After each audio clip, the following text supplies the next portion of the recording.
Alexander Pushkin.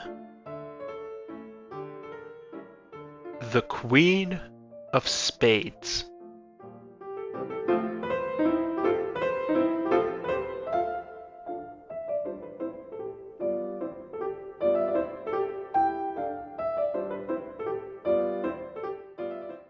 Chapter 1. And on rainy days they gathered often.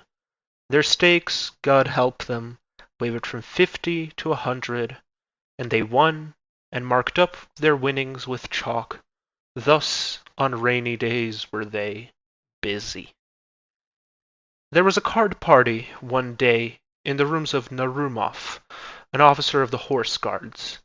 The long winter evening slipped by unnoticed. It was 5 o'clock in the morning before the assembly sat down to supper.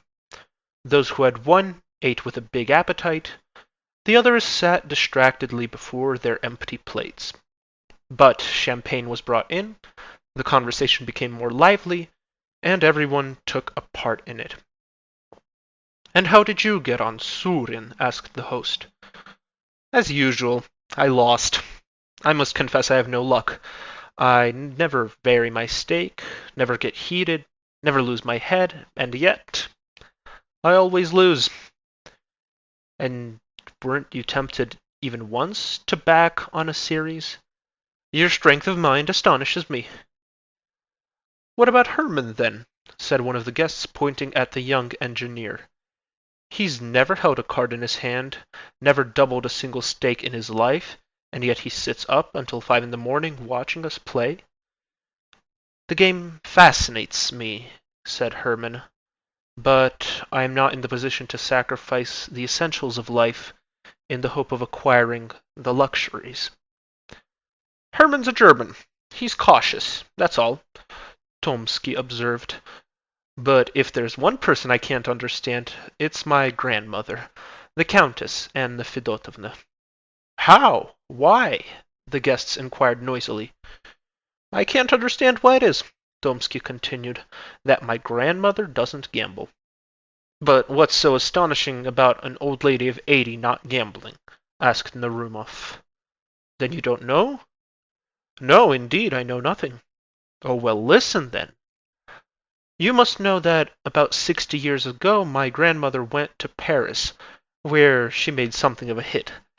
People used to chase after her to catch a glimpse of La Vénus Muscovite. Richelieu paid court to her, and my grandmother vouches that he almost shot himself on account of her cruelty. At that time, ladies used to play faro. On one occasion at the court my grandmother lost a very great deal of money on credit to the Duke of Orleans.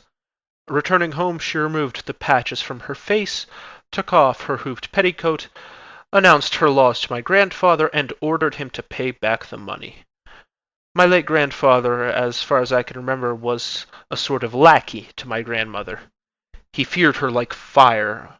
On hearing of such a disgraceful loss, however, he completely lost his temper. He produced his accounts, showed her that she had spent 500,000 francs in 6 months, pointed out that neither their Moscow nor their Saratov estates were in Paris, and refused point blank to pay the debt. My grandmother gave him a slap on the ear, and went off to sleep on her own as an indication of her displeasure. In the hope that this domestic infliction would have some effect on him, she sent for her husband the next day. She found him unshakable. For the first time in her life she approached him with argument and explanation, thinking that she could bring him to reason by pointing out that there are debts and debts, that there's a big difference between Paris and a coachmaker. But my grandfather remained adamant, and flatly refused to discuss the subject any further. My grandmother did not know what to do. A little while before she had become acquainted with a very remarkable man. You have heard of Count Saint-Germain, about whom so many marvelous stories are related. You know that he held himself out to be the wandering Jew, and the inventor of the elixir of life, the philosopher's stone, and so forth. Some ridiculed him as a charlatan, and in his memoir Casanova declares that he was a spy. However, Saint-Germain, in spite of the mystery which surrounded him, was a person of venerable appearance and much in demand in society. My grandmother is still quite infatuated with him, and becomes quite angry if anyone speaks of him with disrespect. My grandmother knew that he had large sums of money at his disposal. She decided to have recourse to him, and wrote asking him to visit her without delay. The eccentric old man at once called on her, and found her in a state of terrible grief. She depicted her husband's barbarity in the blackest light, and ended by saying that she pinned all her hopes on his friendship and kindness. Saint Germain reflected. "I could let you have this sum," he said, "but I know that you would not be at peace while in my debt, and I have no wish to bring fresh troubles upon your mind. There is another solution. You can win back the money." "But, my dear Count," my grandmother replied, "I tell you we have no money at all." "In this case money is not essential," Saint Germain replied. "Be good enough to hear me out." And at this point he revealed to her the secret for which any one of us here would give a very great deal. The young gamblers listened with still great attention. Tomsky lit his pipe, drew on it, and continued. That very same evening my grandmother went to Versailles, au Jeu de la Reine. The Duke of Orleans kept the bank. Inventing some small tale, my grandmother lightly excused herself for not having brought her debt, and began to play against him.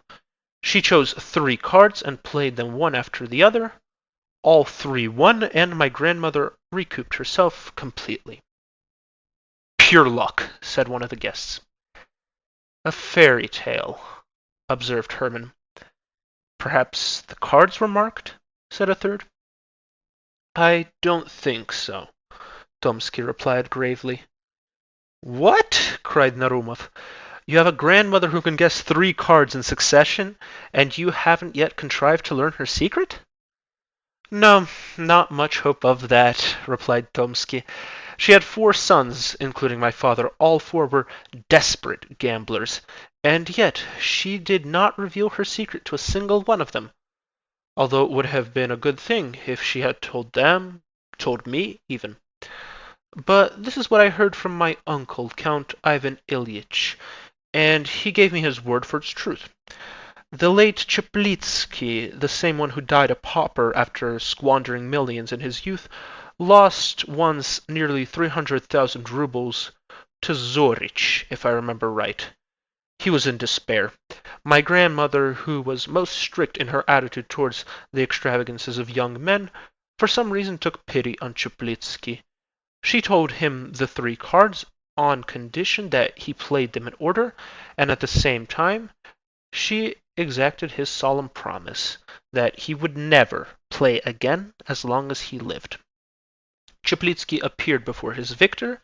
They sat down to play. On the first card Tchaikovsky staked 50,000 rubles and won straight off.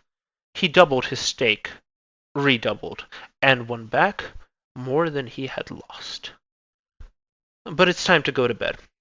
It's already 5:45. Indeed, the day was already beginning to break. The young men drained their glasses and dispersed. Chapter 2. Il paraît que monsieur est décidément pour les suivantes. Que voulez-vous, madame? Elles sont plus fraîches. Fashionable conversation. The old countess was seated before the looking-glass in her dressing-room. 3 ladies' maids stood by her. One held a jar of rouge, another a box of hairpins, and the third a tall bonnet with flame-colored ribbons.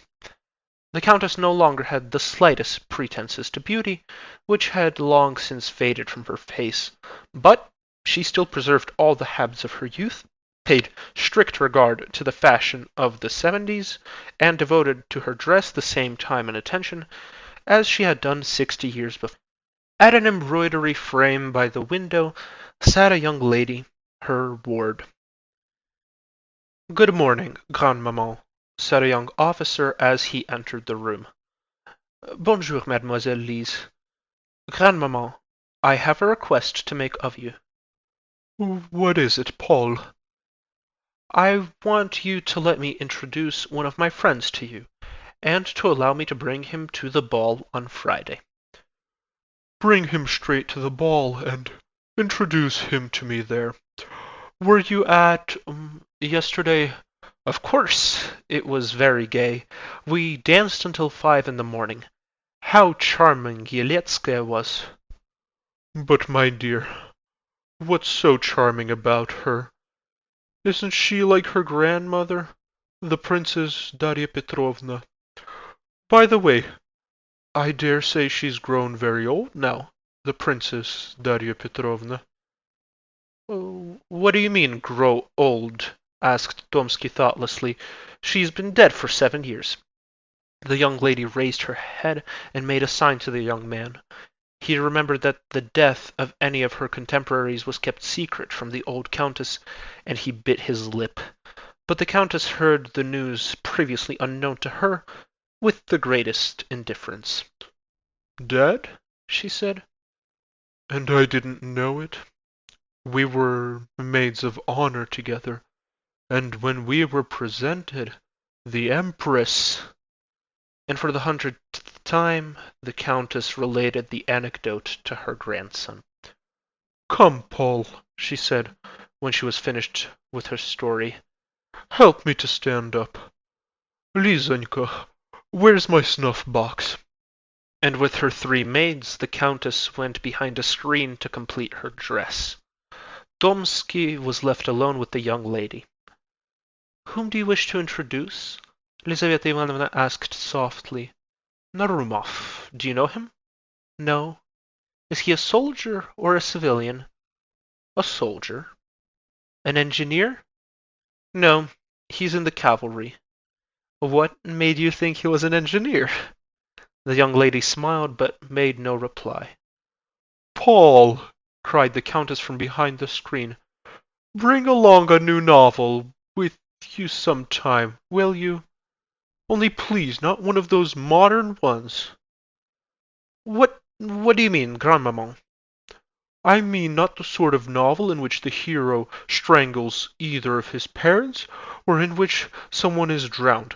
I have a great horror of drowned people. Such novels don't exist nowadays. Wouldn't you like a Russian one? Are there such things, Russian novels? Send me one, my dear, please, send me one. Will you excuse me now, grandmaman? I'm in a hurry. Goodbye, Lizaveta Ivanovna. What made you think that Narumov was in the engineers? And Tomsky left the dressing-room. Lizaveta Ivanovna was left on her own. She put aside her work and began to look out of the window. Presently a young officer appeared from behind the corner house on the other side of the street. A flush spread over her cheeks. She took up her work again and lowered her head over the frame. At this moment the countess returned fully dressed. Order the carriage, Lizonka, she said, and we'll go for a drive. Lizonka got up from behind her frame and began to put away her work. What's the matter with you, my child? Are you deaf? Shouted the countess. Order the carriage this minute. I'll do so at once, said the young lady softly, and hastened into the anteroom. A servant entered the room and handed the countess some books from the Prince Pavel Alexandrovitch. Good. Thank him, said the countess. Lizonka, where are you running to? To get dressed? Plenty of time for that, my dear. Sit down. Open the first volume and read to me. The young lady took up the book and read a few lines. Louder, said the countess. What's the matter with you, my child? Have you lost your voice or what? Wait, move that footstool up to me. Nearer. That's right. Lizaveta Ivanovna read a further 2 pages. The countess yawned. Put the book down, she said. What rubbish. Have it returned to Prince Pavel with my thanks. But where's the carriage? The carriage is ready, said Lizaveta Ivanovna, looking out into the street. Then why aren't you dressed? Asked the Countess. I'm always having to wait for you. It's intolerable, my dear. Liza ran up to her room. Not 2 minutes elapsed before the Countess began to ring with all her might. The three ladies' maids came running in through one door, and the valet through another. Why don't you come when you're called? The Countess asked them. Tell Lizaveta Ivanovna that I'm waiting for her. Lizaveta Ivanovna entered the room wearing her hat and cloak. At last, my child. But what clothes are you wearing? Whom are you hoping to catch? What's the weather like? It seems windy. There's not a breath of wind, your ladyship, replied the valet. You never know what you're talking about. Open up that small window. There, as I thought. Windy and bitterly cold. Unharness the horses. Lisa, we're not going out. There was no need to dress up like that. And this is my life, thought Lizaveta Ivanovna. And indeed, Lizaveta Ivanovna was a most unfortunate creature. As Dante says, you shall learn the salt taste of another's bread, and the hard path up and down his stairs. And who better to know the bitterness of dependence than the poor ward of a well-born old lady? The Countess was far from being wicked, but she had the capriciousness of a woman who has been spoiled by the world, and the miserliness and cold-hearted egoism of all old people who have done with loving and whose thoughts lie with the past. She took part in all of the vanities of the hot monde. She dragged herself to balls, where she sat in a corner rugged and dressed in old-fashioned style, like some misshapen but essential ornament of the ballroom. On arrival, the guests would approach her with low bows, as if in accordance with an established rite, but after that they would pay no further attention to her. She received the whole town at her house, and although no longer able to recognize the faces of her guests, she observed the strictest etiquette. Her numerous servants, grown fat and grey in her halls and servants' room, did exactly as they pleased, vying with one another in stealing from the dying old lady. Lizaveta Ivanovna was the household martyr. She poured out the tea, and was reprimanded for putting in too much sugar. She read novels aloud, and was held guilty of all the faults of the authors. She accompanied the Countess on her walks, and was made responsible for the state of the weather and the pavement. There was a salary attached to her position, but it was never paid. Meanwhile, it was demanded of her to be dressed like everybody else, that is, like the very few who could afford to dress well. In society she played the most pitiable role. Everybody knew her, but nobody took any notice of her.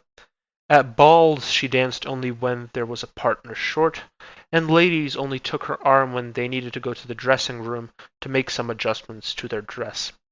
She was proud, and felt her position keenly, and looked around in her impatient expectation of a deliverer. But the young men, calculating in their flightiness, did not honor her with their attention, despite the fact that Lizaveta Ivanovna was 100 times prettier than the cold, arrogant, but more eligible young ladies on whom they danced attendance. Many a time did she creep softly away from the bright but wearisome drawing-room to go and cry in her own poor room, where stood a papered screen, a chest of drawers, a small looking-glass, and a painted bedstead, and where a tallow candle burned dimly on its copper candlestick. One day, 2 days after the evening described in the beginning of this story, and about a week previous to the events just recorded, Lizaveta Ivanovna was sitting at her embroidery frame by the window, when, happening to glance out into the street, she saw a young engineer standing motionless with his eyes fixed upon her window. She lowered her head and continued with her work. 5 minutes later she looked out again, The young officer was still standing in the same place. Not being in the habit of flirting with passing officers, she ceased to look out of the window, and stood for about 2 hours without raising her head. Dinner was announced. She got up and began to put her frame away, and glancing casually out into the street, she saw the officer again. She was considerably puzzled by this. After dinner she approached the window with a feeling of some disquiet, but the officer was no longer outside, and she thought no more of him. 2 days later, while preparing to enter the carriage with the Countess, she saw him again. He was standing just by the front door, his face concealed by a beaver collar. His dark eyes shone from beneath the cap. Without knowing why, Lizaveta Ivanovna felt afraid, and an unaccountable trembling came over her as she sat down in the carriage. On her return home she hastened to the window. The officer was standing in the same place as before, his eyes fixed upon her.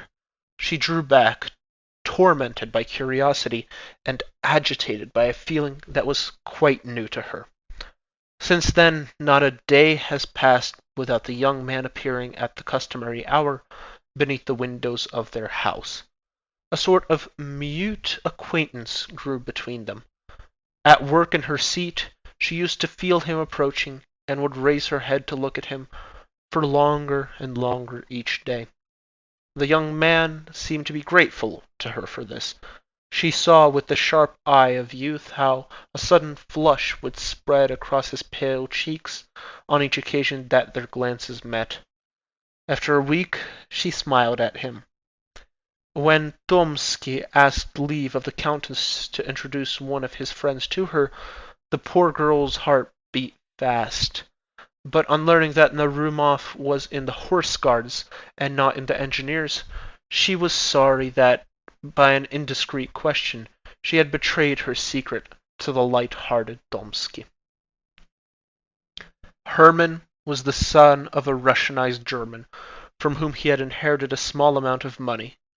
Being firmly convinced of the necessity of ensuring his independence, Hermann did not draw on the income that this yielded, but lived on his pay, forbidding himself the slightest extravagance.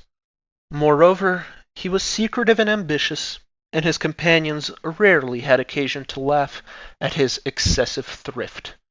He had strong passions and a fiery imagination, but his tenacity of spirit saved him from the usual errors of youth.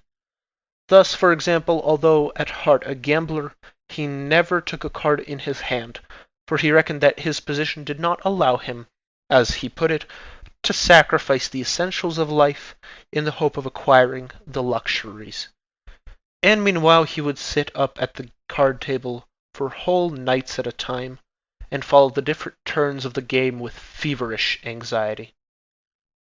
The story of the three cards had made a strong impression on his imagination, and he could think of nothing else all night. What if the old Countess should reveal her secret to me? He thought the following evening as he wandered through the streets of Petersburg. What if she should tell me the names of those three winning cards? Why not try my luck? Become introduced to her, try to win her favor, perhaps become her lover. But all that demands time, and she's 87. She might die in a week, in 2 days. And the story itself? Can one really believe it? No. Economy, moderation, and industry. Those three are my three winning cards. These will treble my capital, increase it sevenfold, and earn for me the ease and independence. Reasoning thus, he found himself in one of the principal streets of St. Petersburg, before the house of an old-fashioned architecture. The street was crowded with vehicles. One after another carriages rolled up to the lighted entrance. From them there emerged now the shapely little foot of some beautiful young woman, now a rattling jackboot, now the striped stocking and elegant shoe of a diplomat. Furs and canes flipped past the majestic hall porter. Hermann stopped. "Whose house is this?" he asked the watchman at the corner. "The Countess's," the watchman replied. Herman startled. His imagination was again fired by the amazing story of the three cards. He began to walk around near the house, thinking of its owner and her mysterious faculty. It was late when he returned to his humble rooms. For a long time he could not sleep, and when at last he did drop off, cards, a green table, heaps of banknotes, and piles of golden coins appeared to him in his dreams. He played one card after the other, doubled his stake decisively, won unceasingly, and raked in the golden coins and stuffed his pockets with the banknotes. Waking up late, he sighed at the loss of his imaginary fortune, again went out to wander about the town, and again found himself outside the house of the Countess. Some unknown power seemed to have attracted him to it. He stopped and began to look at the windows. At one he saw a head with long black hair, probably bent down over a book or a piece of work. The head was raised. Herman saw a small, fresh face and a pair of dark eyes. That moment decided his fate. Chapter 3. Vous m'écrivez, mon ange, des lettres de 4 pages et plus, vite que je ne puis les lire. Correspondence.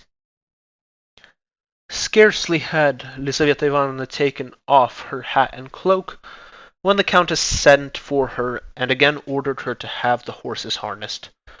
They went out to take their seats in the carriage. At the same moment as the old lady was being helped through the carriage doors by 2 footmen, Lizaveta Ivanovna saw her engineer standing close by the wheel. He seized her hand. Before she could recover from her fright, the young man had disappeared, leaving a letter in her hand. She hid it in her glove, and throughout the whole of the drive neither heard nor saw a thing. As was her custom when riding in her carriage, the Countess kept up a ceaseless flow of questions.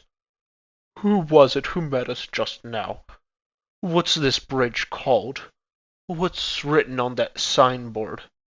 This time Lizaveta Ivanovna's answers were so vague and inappropriate that the Countess became angry. "What's the matter with you, my child? Are you in a trance or something? Don't you hear me or understand what I'm saying? Heaven be thanked that I'm still sane enough to speak clearly." Lizaveta Ivanovna did not listen to her. On returning home she ran up to her room and drew the letter out of her glove. It was unsealed. Lizaveta Ivanovna read it through. The letter contained a confession of love. It was tender, respectful, and taken word for word from a German novel. But Lizaveta Ivanovna had no knowledge of German, and was most pleased by it. Nevertheless, the letter made her feel extremely uneasy. For the first time in her life she was entering into a secret and confidential relationship with a young man. His audacity shocked her.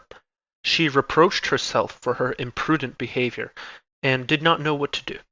Should she stop sitting at the window, and by a show of indifference cool off the young man's desire for further acquaintance? Should she send the letter back to him, or answer it with cold-hearted finality? There was nobody to whom she could turn for advice. She had no friend or preceptress. Lizaveta Ivanovna resolved to answer the letter. She sat down at her small writing table, took a pen and some paper, and lost herself in thought. Several times she began her letter and then tore it up. Her manner of expression seemed to her to be either too condescending or too heartless. At last she succeeded in writing a few lines that satisfied her. "I am sure that your intentions are honorable, and that you did not wish to offend me by your rash behavior. But our acquaintance must not begin in this way. I return your letter to you, and hope that in the future I shall have no cause to complain of undeserved disrespect." The next day, as soon as she saw Herman approach, Lizaveta Ivanovna rose from behind her frame, went into the anteroom, opened a small window, and threw her letter into the street, trusting to the ability of the young officer to pick it up. Herman ran forward, took hold of the letter, and went into a confectioner's shop. Breaking the seal of the envelope, he found his own letter and Lizaveta Ivanovna's answer.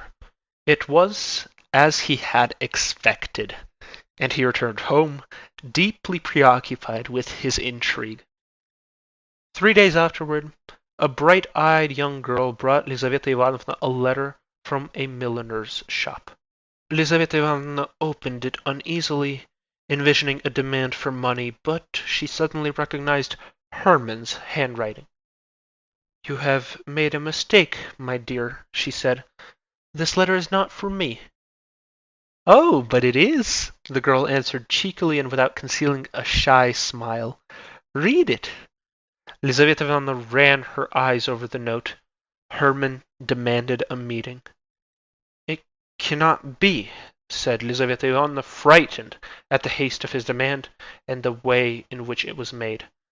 "This is certainly not for me." And she tore the letter up into tiny pieces. "If the letter wasn't for you, why did you tear it up?" asked the girl. "I would have returned it to the person who sent it." "Please, my dear," Lizaveta Ivanovna said, flushing at the remark, "don't bring me any more letters into the future, and tell the person who sent you that he should be ashamed of—" But Hermann was not put off. By some means or other he sent a letter to Lizaveta Ivanovna every day. The letters were no longer translated from German. Hermann wrote them inspired by passion, and used a language true to his character. These letters were the expression of his obsessive desires and the disorder of his unfettered imagination. Lizaveta Ivanovna no longer thought of returning them to him. She reveled in them, began to answer them. Her responses became longer and more tender. Finally, she threw out of the window the following letter: "This evening there is a ball at the embassy. The Countess will be there. We will stay until about 2 o'clock. Here is your chance to see me alone.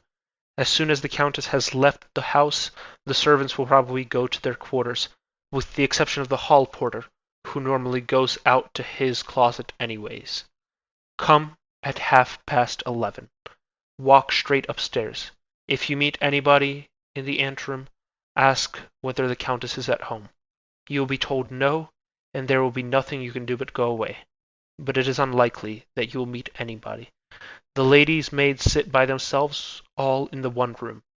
On leaving the hall, turn to the left, and walk straight on until you come to the Countess's bedroom. In the bedroom, behind a screen, you will see two small doors. The one on the right leads into the study, which the Countess never goes into. The one on the left leads into a corridor, and thence to a narrow winding staircase. This staircase leads to my bedroom." Hermann quivered like a tiger as he awaited the appointed hour. He was already outside the Countess's house at 10 o'clock. The weather was terrible. The wind howled, and a wet snow fell in large flakes upon the deserted streets where the lamps shone dimly. Occasionally a passing cab driver leaned forward over his scrawny nag, on the lookout for a late passenger. Feeling neither wind nor snow, Hermann waited, dressed only in his frock coat. At last the Countess's carriage was brought round. Hermann saw two footmen carry out in their arms the bent old lady, wrapped in a sable fur, and immediately following her the figure of Lizaveta Ivanovna, clad in a light cloak, and with her head adorned with fresh flowers. The doors were slammed, and the carriage rolled heavily along the soft snow. The hall porter closed the front door. The windows became dark. Hermann began to walk about near the deserted home. He went up to a lamp and looked at his watch. It was 20 minutes past 11. He remained beneath the lamp, his eyes fixed upon the hands of his watch, waiting for the remaining minutes to pass. At exactly 11:30, Hermann ascended the steps of the Countess's home and reached the brightly lit porch. The hall porter was not there. Hermann ran up the stairs, opened the door into the anteroom, and saw a servant asleep by the lamp in a soiled antique armchair. With a light, firm tread, Hermann stepped past him. The drawing-room and reception-room were in darkness, but the lamp in the anteroom sent through a feeble light. Hermann passed through into the bedroom. Before an icon case filled with old-fashioned images glowed a gold sanctuary lamp. Faded brocade armchairs and dull gilt divans with soft cushions were ranged in sad symmetry around the room, the walls of which were hung with Chinese silk. Two portraits, painted in Paris by Madame Lebrun, were hung from one of the walls. One of these featured a plump, red-faced man of about 40, in a light green uniform and with a star pinned to his breast. The other, a beautiful young woman with an aquiline nose and powdered hair brushed back at the temples and adorned with a rose. In the corners of the room stood porcelain sheep dressers, table cloaks from the workshop of the celebrated Leroy, little boxes, roulettes, fans, and the various ladies' playthings which had been popular at the end of the last century when the Montgolfier's balloon and Mesmer's magnetism were invented. Hermann went behind the screen where stood a small iron bedstead. On the right was the door leading to the study, on the left the one which led to the corridor. Hermann opened the latter, and saw the narrowing staircase which led to the poor ward's room. But he turned back and stepped into the dark study. The time passed slowly. Everything was quiet. The clock in the drawing-room struck 12. One by one the clocks in all the other rooms sounded the same hour, and then all was quiet again.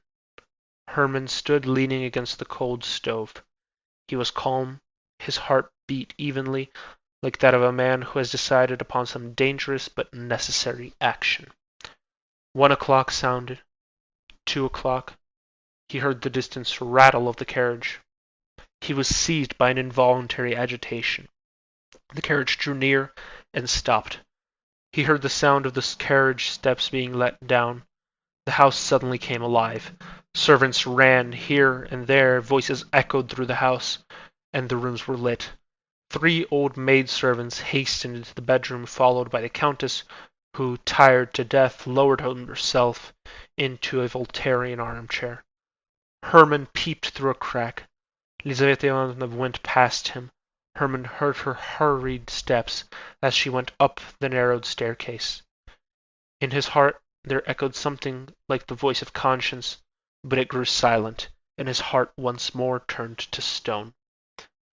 The Countess began to undress before the looking-glass. Her rose-bedecked cap was unfastened. Her powdered wig was removed from her grey, closely cropped hair. Pins fell in showers around her. Her yellow dress, embroidered with silver, fell at her swollen feet. Hermann witnessed all the loathsome mysteries of her dress. At last the Countess stood in her dressing-gown and nightcap. In this attire, more suitable to her age, she seemed less hideous and revolting. Like most old people, the Countess suffered from insomnia. Having undressed, she sat down by the window in the Voltairean armchair and dismissed her maidservants. The candles were carried out. Once again the room was lit by a single sanctuary lamp. Looking quite yellow, the Countess sat rocking to and fro in her chair, her flabby lips moving. Her dim eyes reflected a complete absence of thought, and looking at her one would have thought that the awful woman's rocking came not of her own volition, but by the action of some hidden galvanism. Suddenly, an indescribable change came over her death-like face. Her lips ceased to move. Her eyes came to life. Before the Countess stood an unknown man. "Don't be alarmed. For God's sake, don't be alarmed," he said in a clear, low voice. "I have no intention of harming you. I have come to beseech a favor of you." The old woman looked at him in silence, as if she had not heard him. Hermann imagined that she was deaf, and bending right down over her ear, he repeated what he had said. The old woman kept silent as before. "You can ensure the happiness of my life," Hermann continued, "and it will cost you nothing. I know that you can guess 3 cards in succession." Hermann stopped. The Countess appeared to understand what was demanded of her. She seemed to be seeking words for her reply.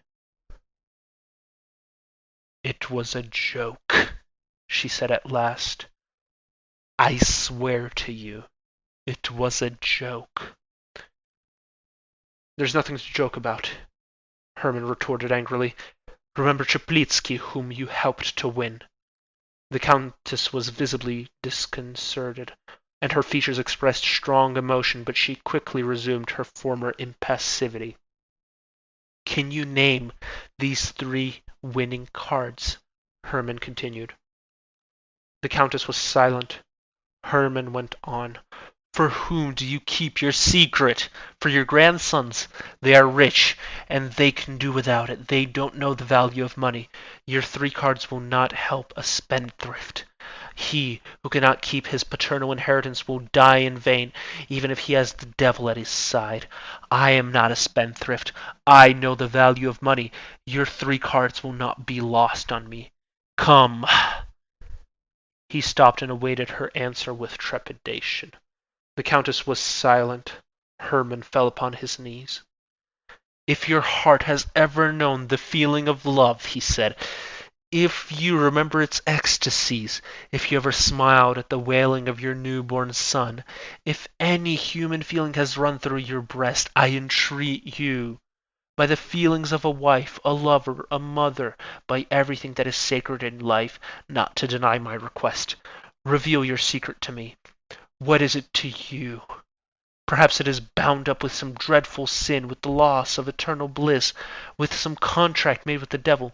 Consider. You are old. You have not long to live. I am prepared to take your sins on my own soul. Only reveal to me your secret. Realize that the happiness of a man is in your hands, that not only I, but my children, my grandchildren, my great-grandchildren will bless your memory, and will revere it as something sacred." The young woman answered not a word. Herman stood up. "You old witch," he said, clenching his teeth. "I'll force you to answer." With these words he drew a pistol from his pocket. At the sight of the pistol the Countess for the second time exhibited signs of strong emotion. She shook her head, and raising her hand, as if though to shield herself from the shot, she rolled on her back and remained motionless. "Stop this childish behavior," Herman said, taking her hand. "I ask you for the last time. Will you name your 3 cards, or won't you?" The Countess made no reply. Herman saw that she was dead. Chapter 4. 7 mai 1800. Homme sans mœurs et sans religion. Correspondence.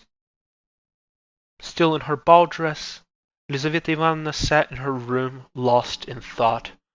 On her arrival home she had quickly dismissed the sleepy maid, who had reluctantly offered her services, had said that she would undress herself, and with a tremendous heart had gone up to her room, expecting to find Herman there, and yet hoping not to find him. Her first glance assured her of his absence, and she thanked her fate for the obstacle that had prevented their meeting.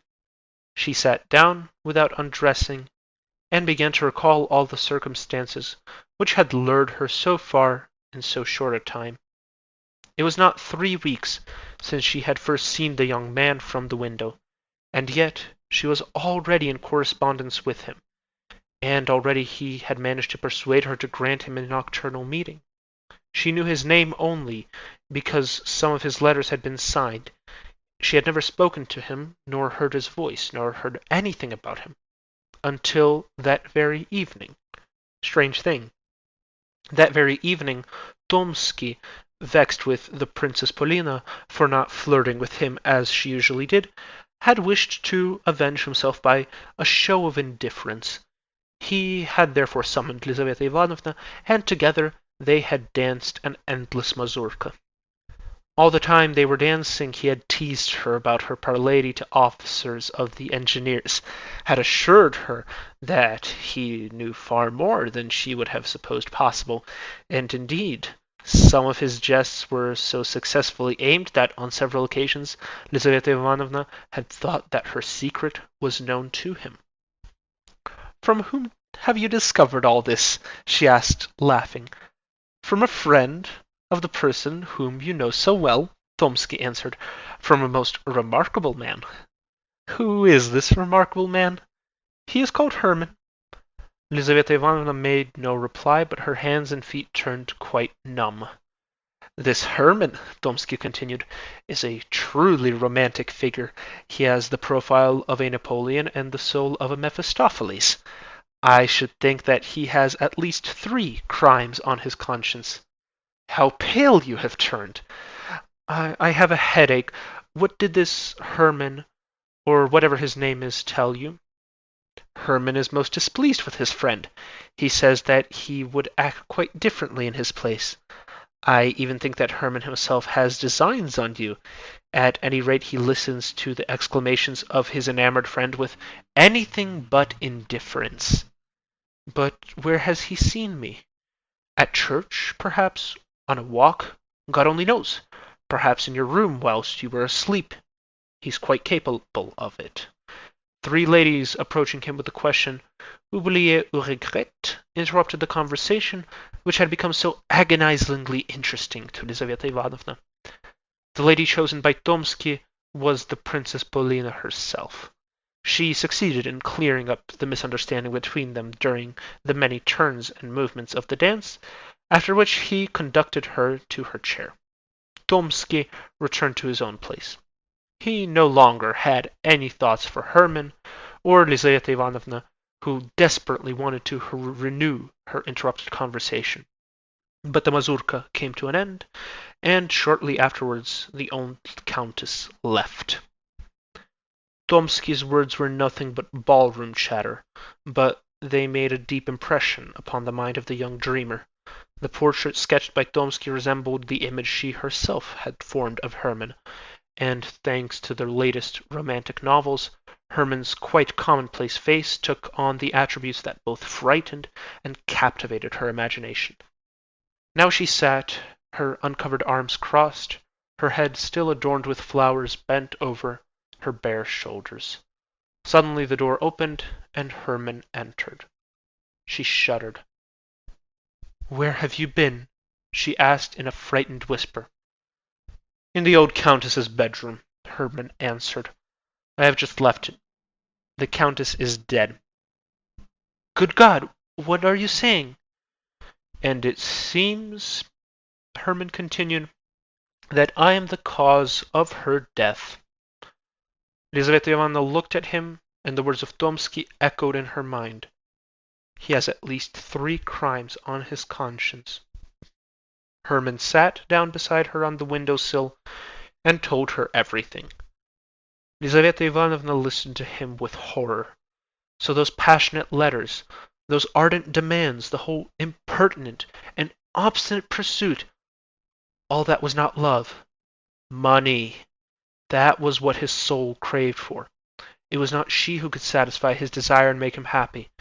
The poor ward had been nothing but the unknowing assistance of a brigand, of the murderer of her aged benefactress. She wept bitterly in an agony of belated repentance. Hermann looked at her in silence. His heart was also tormented, but neither the tears of the poor girl nor the astounding charm of her grief disturbed his hardened soul. He felt no remorse at the thought of the dead old lady.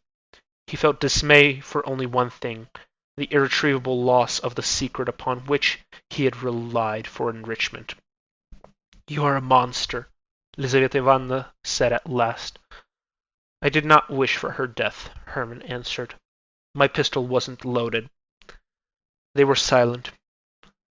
The day began to break. Lizaveta Ivanovna extinguished the flickering candle. A pale light lit up the room. She wiped her tear-stained eyes and raised them to Hermann. He sat by the window, his arms folded, and with a grim frown on his face. In this position he bore an astonishing resemblance to a portrait of Napoleon. Even Lizaveta Ivanovna was struck by the likeness. "How am I going to get you out of the house?" Lizaveta Ivanovna said at last. "I had thought of leading you along the secret staircase, but that would mean going past the countess's bedroom, and I am afraid." "Tell me how to find this secret staircase. I'll go on my own." Lizaveta Ivanovna stood up. took a key from her chest of drawers, handed it to Hermann, and gave him detailed instructions. Hermann pressed her cold, unresponsive hand, kissed her bowed head, and left. He descended the winding staircase and once more entered the Countess's bedroom. The dead old lady sat as if turned to stone. Her face expressed a deep calm. Hermann stopped before her and gazed at her for a long time, as if wishing to assure himself of the dreadful truth. Finally, he went into the study, felt for the door behind the silk wall hangings, and, agitated by strange feelings, he began to descend the dark staircase. Along this very staircase, he thought, perhaps at this same hour, 60 years ago, in an embroidered coat, his hair dressed à l'azur royal, his three-cornered hat pressed to his heart, there may have crept into this very bedroom a young and happy man, now long since turned to dust in his grave, and today the aged heart of his mistress ceased to beat. At the bottom of the staircase Hermann found a door, which he opened with the key Lizaveta Ivanovna had given him, and found himself in a corridor which led into the street. Chapter 5. That evening there appeared before me the figure of the late Baroness von V. She was all in white, and said to me, "How are you, Mr. Councillor?" Swedenborg. 3 days after the fateful night, at 9 o'clock in the morning, Hermann set out for the monastery, where a funeral service for the dead countess was going to be held. Although unrepentant, he could not altogether silence the voice of conscience, which kept on repeating, "You are the murderer of the old woman." Having little true religious belief, he was extremely superstitious.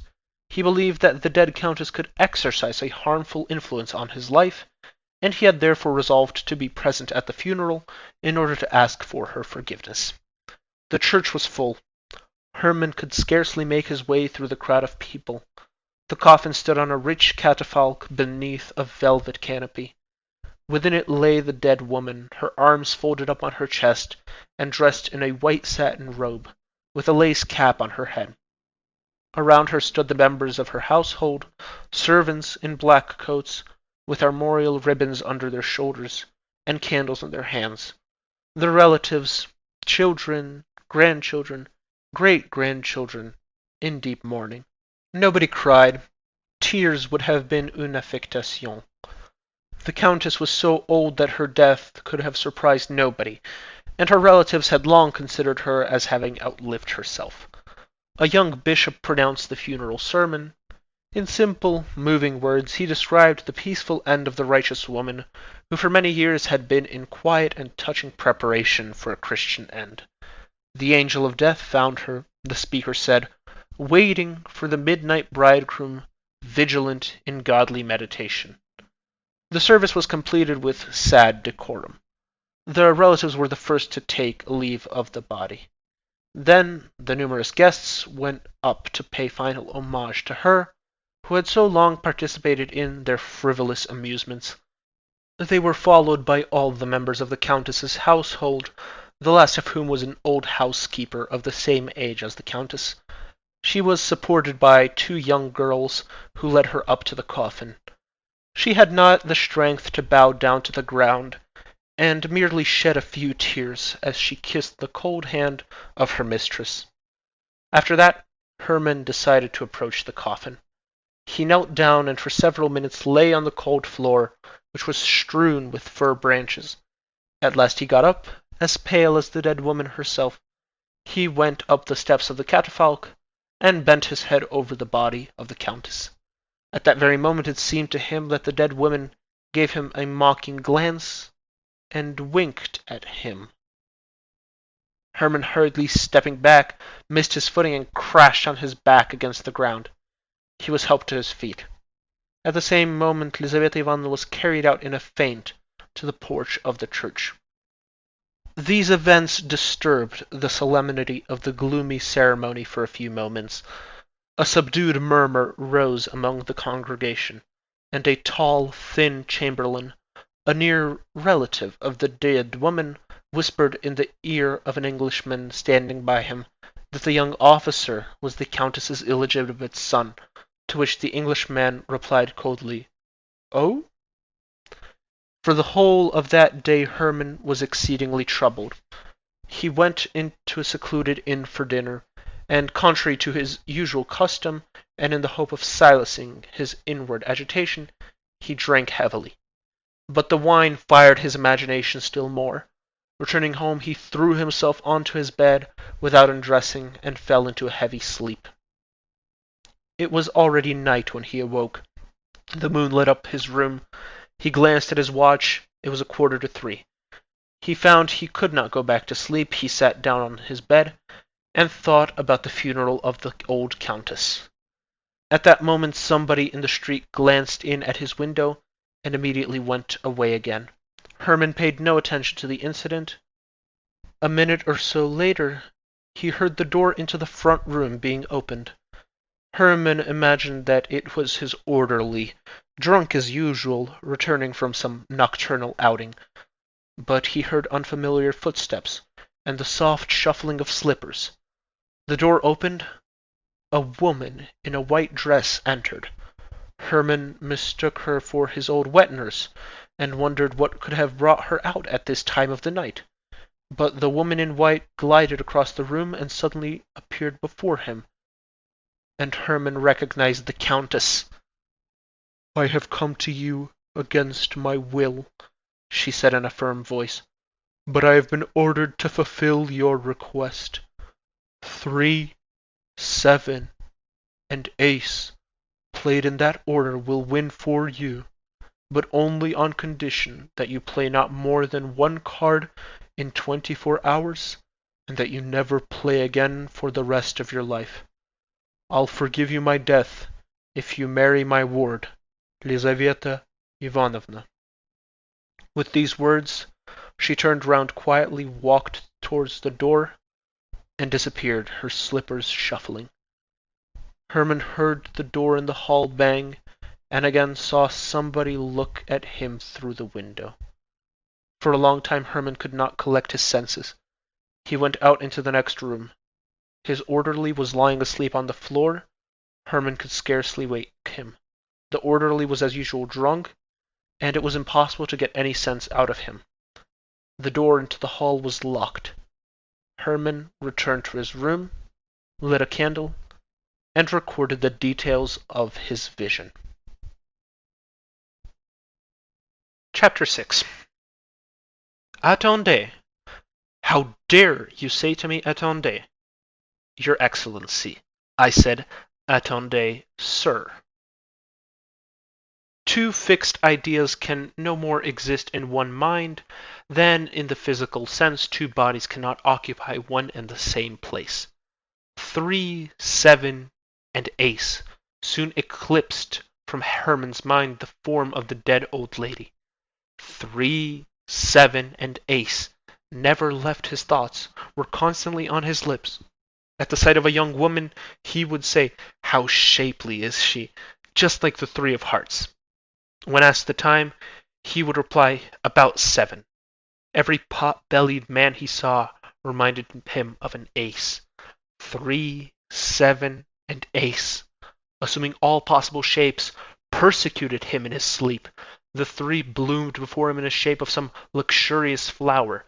The 7 took on the appearance of a Gothic gateway. The ace of an enormous spider. To the exclusion of all others, one thought alone occupied his mind, making use of the secret which had cost him so much. He began to think of retirement and of travel. Try his luck in the public gaming houses of Paris. Chance spared him the trouble. There was in Moscow a society of rich gamblers, presided over by the celebrated Tchaikovsky, a man whose life had been spent at the card table, and who had amassed millions long ago, accepting his winnings in the form of promissory notes, and paying his losses with ready money. His long experience had earned him the confidence of his companions, and his open house, his famous cook, and his friendliness and gaiety had won him great public respect. He arrived in St. Petersburg. The younger generation flocked to his house, forgetting balls for cards and preferring the enticements of faro to the fascinations of courtship. Narumov took Hermann to meet him. They passed through a succession of magnificent rooms full of polite and attentive waiters. Several generals and privy councillors were playing whist. Young men sprawled out on brocade divans were eating ices and smoking their pipes.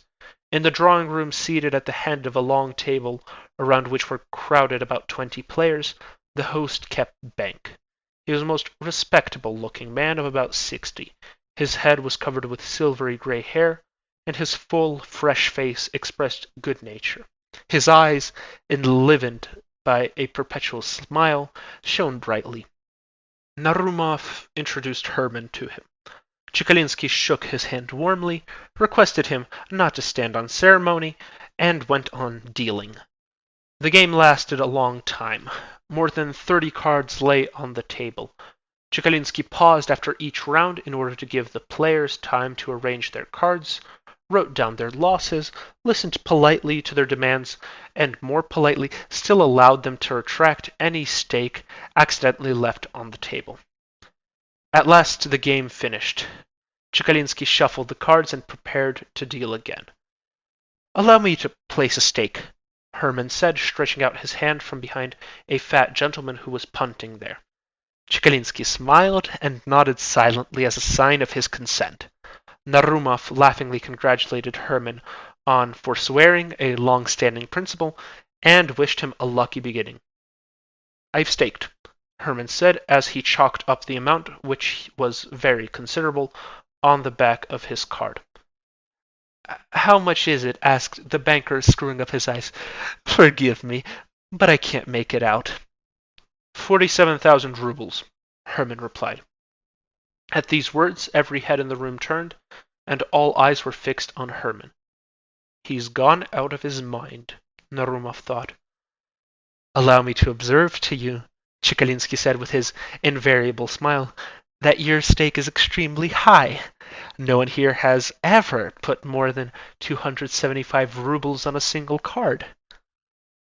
"What of it?" retorted Hermann. "Do you take me or not?" Tchaikovsky, bowing humbly, accepted the stake.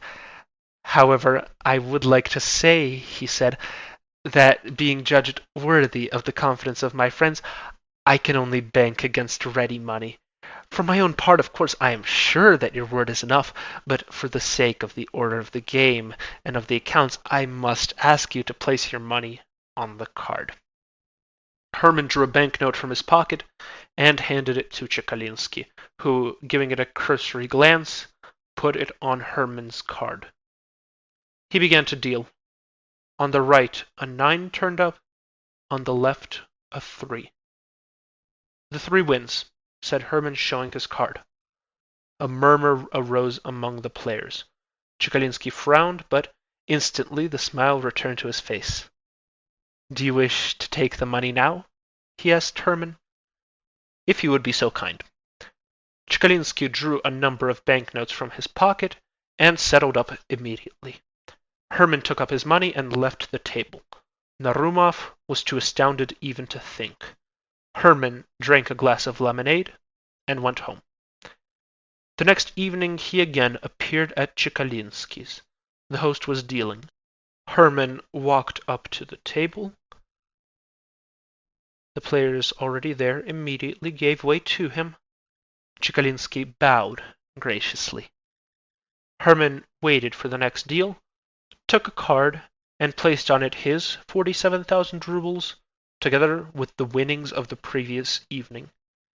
Tchaikovsky began to deal. A knave turned up on the right, a 7 on the left. Hermann showed his 7. There was a general cry of surprise, and Tchaikovsky was clearly disconcerted. He counted out 94,000 rubles and handed them to Hermann, who pocketed them coolly and immediately withdrew.